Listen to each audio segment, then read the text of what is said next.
10 popular historical company workers who hated each other in real life. 1 and 2. Michelangelo and Leonardo da Vinci. Biographers claim that the two famous artists never got along. It might have been because of rivalry. But there is an odd urban legend that claims Leonardo and his pal once walked past a bunch of men.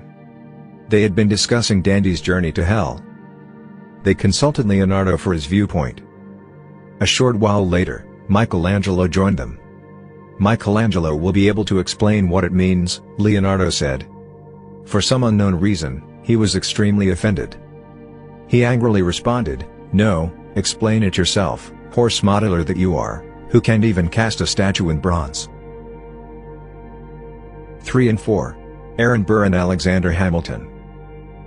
In 1791, the two founders developed a rivalry. Burr defeated Hamilton's father-in-law in the race for the U.S. Senate and won. Hamilton made a lot of effort to lessen Burr's influence. He described him as malleable and without principle. Burr found Hamilton's covert pamphlet in 1800. It harshly denounced John Adams, the president. It was published with Burr's assistance, much to Hamilton's embarrassment. The rivals engaged in a duel in 1804. Burr didn't miss the shot that Hamilton missed. He struck his nemesis in the stomach, taking his life. 5 and 6. Edgar Allan Poe and Rufus Griswold. Griswold's collection served as the catalyst for the literary conflict. Poe's poem was included with those of other writers. Yet he objected to Griswold's selection of poets. He also criticized his ethics and intelligence. In retaliation, Griswold took Poe's position. He took over as editor of Graham's magazine in his place. He also benefited from a better pay. But Griswold felt it fell short.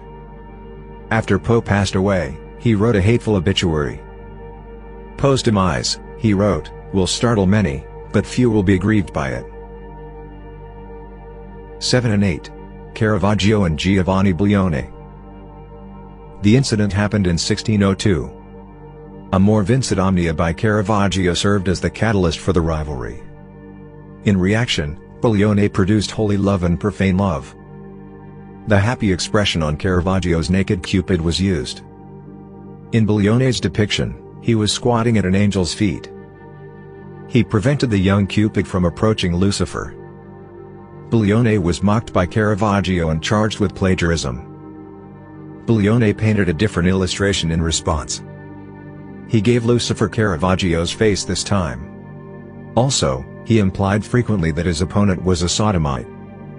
Afterwards, Caravaggio wrote crude poetry about him. Buglione eventually accused him of libel. Caravaggio received a brief prison sentence. 9 and 10.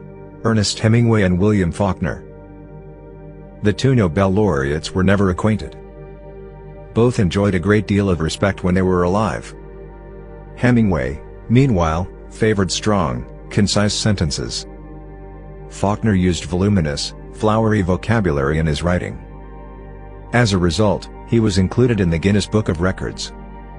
He is the writer of literature's longest sentence.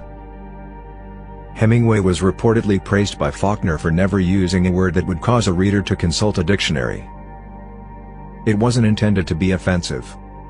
It certainly sounded like one, though. Hemingway's riposte was, "Poor Faulkner.